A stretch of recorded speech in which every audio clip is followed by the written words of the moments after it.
Ryan Reynolds here from Mint Mobile. I don't know if you knew this, but anyone can get the same premium wireless for $15 a month plan that I've been enjoying. It's not just for celebrities. So do like I did and have one of your assistants switch you to Mint Mobile today. I'm told it's super easy to do at mintmobile.com/switch. Upfront payment of $45 for 3-month plan, equivalent to $15 per month required. Intro rate first 3 months only, then full price plan options available. Taxes and fees extra. See full terms at mintmobile.com. Acura's all-new ADX, a compact SUV that isn't just built for one thing. It's precision crafted for everything. To escape the grind with available all-wheel drive. To go with your flow with available Google built-in. Hey Google, turn it up. Okay, turning up the volume. And crafted to be heard with an available Bang & Olufsen premium sound system. The all-new Acura ADX, crafted to match your energy. Acura, precision crafted performance. Take your vibes and go. Google is a trademark of Google LLC. This episode is brought to you by GM Genuine Parts and AC Delco. Get the most out of your vehicle with GM Genuine Parts and AC Delco original equipment. The only parts designed, engineered, tested, and backed by General Motors. You can find your perfect fit for most makes and models and choose from 3 tiers of parts, including GM OE or gold and silver aftermarket parts. Visit gmparts.com for more information. From the Fifth Quarter Studio in Madison, Wisconsin, you're listening to High School Hoops with your hosts, Steve Collins and Jake Stager.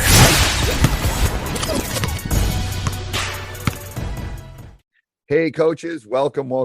So excited to join us today in the podcast. Before we jump in, I'd like to give a big shout out to our 2 sponsors. First of all, Dr. Dish, the #1 shooting machine on the market. Like I've said before, the technology behind this thing, I remember old school when they used to have those long metal racks. The ball would go up into this net and would come down this long metal rack. The technology and the ability that Dr. Dish does and all the people that work there and the things that they give back to the community is second to none. Mention Coach Unplugged, me, Coach Collins, or anybody, and they'll give you $400 off. Also, go over and check out teachhoops.com for coaches who want to get better. It's the one-stop shop. It's got clinics. It's got handouts. It's got breakdowns. It's got on-court things teaching you. You know, I'm not upselling you. I'm not doing those kind of things. I'm not making you pay for the clinic videos. I'm giving you everything that we got to make you a better basketball coach, along with me, someone that's won at the highest level in the U.S., been nationally ranked. I want to help you become a better basketball coach, and that's why I started teachhoops.com, and that's why I want to help you win more basketball games. Go over and check it out. And in closing, if you like our other podcasts, 5-minute basketball coaching podcast, High School Hoops, Funnel Down, or this one, go leave a 5-star review. We really do appreciate that. And let's head off. We have several people have asked questions on our Facebook page. And so one of the questions was, how do you establish your offense the first 2 weeks of practice? That's a great question. I mean, so we're kind of tweaking our offense. So if anyone's listening to this, better come scout us. I think it really has to be broken into small little pieces. So we have literally after tryouts, we have broken it down into small pieces where we're teaching them, we're doing small-sided games. We're teaching them specific moves or specific things that we want them to be able to do in the offense. And then we're bringing it back up into the entire offense. I think the problem, especially with a lot of youth coaches, is they just throw it in there. If they're running dribble drive or read and react, whatever they're running, and they just throw it in and they don't break it into – you got to break it into small skill sets. So I think – and we've talked about this. I think it's really important to map out your season, especially the first couple of weeks, of what do you need in for your first opponent. And you definitely need – a basic offense that probably can work against both man and zone. I mean, establishing it is important, especially if you're a fast or slow-paced team. You have to establish that quickly and often.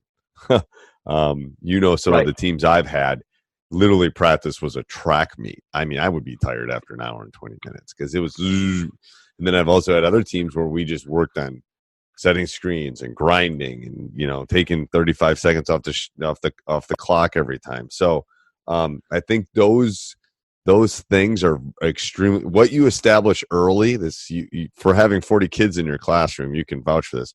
Those things that you establish early on the offensive end are going to stick with you for a long time unless you have to break those habits. But how do you do it? Well, I think first off, you have to look at the three components of a good offense, and you have to explain that to your players off. So no matter what you do offensively, you have to have really good spacing. You have to be able to have player movement and ball movement in everything that you do. I think if you can focus on that early in the season, the perfect screening and all that stuff, it's not going to happen. No. If you get guys to do that early, I think no matter offense that you're running, I think those are the three things you've got to constantly look at, almost like a rubric. Are we doing these things within our offense? And then you try to better those as you continue on throughout the season. I think you made a great point is establishing your tempo. That's huge because it is just it's trying to figure out what kind of team you're going to be early in the season. You have to figure that out early too, and it's like you got to establish it with them, and it's a mental part. And then you got to be careful how much you front load. Are you doing too many sets? Are you going 5 or 6 different offenses? And sometimes it's easier to be simple. I like to be very simple offensively and more complex defensively. And that's just been something that I've learned from years past is that, sometimes it's really about getting a lot of shots off and finishing and keeping it simple offensively and then making defense a little bit more complicated in regards to making it harder on the opponent. Defense is going to be farther along early too. Right. I think also then designing breakdown drills within your offense, just don't choose breakdown drills because you think they're awesome. They have to be relatable to what you're doing offensively. So you can constantly build on what you're doing. Like everything if you're setting a lot of flare screens, you got to do things with flare screens. If you're setting back screens, if you're setting, down whatever, maybe you're not screening, maybe you're working on dribble drive and rotate, all those things, you have to build that in quickly and fast. And we're just talking, and that I'm just referring to the half court part. If you're thinking tempo, oh my God, it's like that takes months unless they've been doing it since they're in 3rd grade. The tempo thing is a harder thing. It's easier to slow them than then speed them up. Right. And one thing that I notice is that a lot of times people like to start things. I like to do things out of a side, out of balance, or out of inbounds. It seems like sometimes they just want to restart everything, like taking the ball on the top of the key. There's never in a game where you start into your offense with just starting in the top of the key. Ooh, I love that. That's true.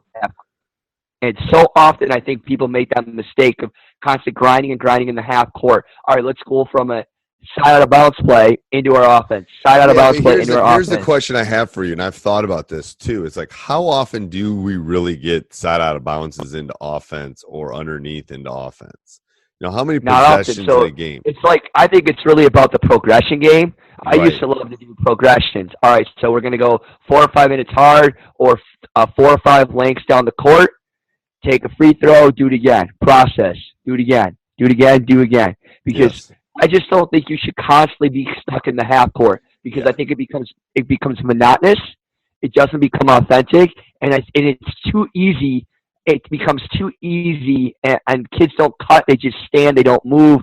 It's just not a good way to really build your offense. You want to try to do things out of the full court into your offense. Yeah, and I think you hit a point too early that spacing part is really hard for them. Right.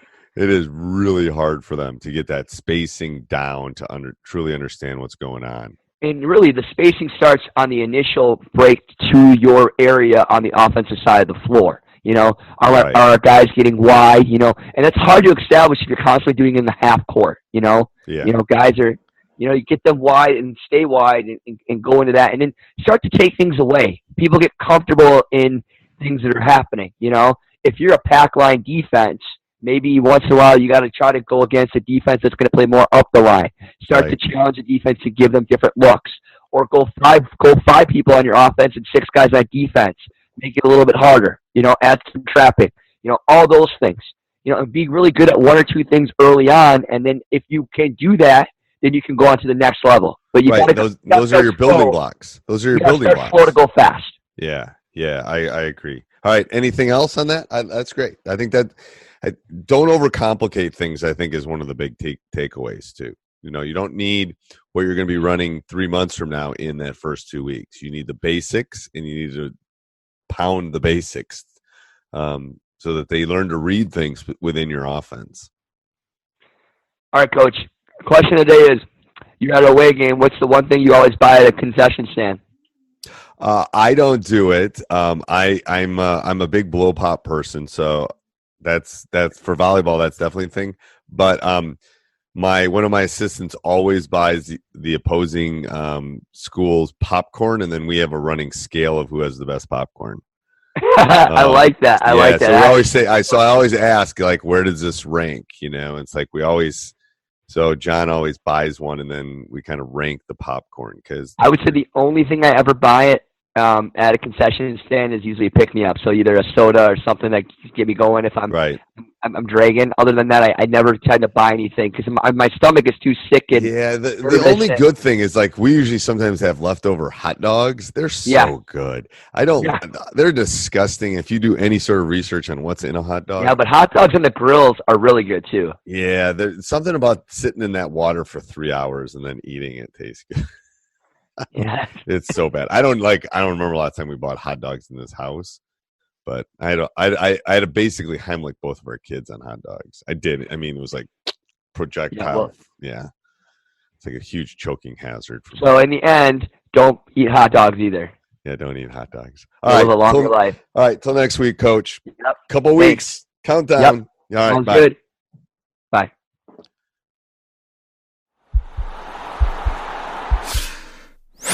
This podcast is part of the Sports Social Podcast Network.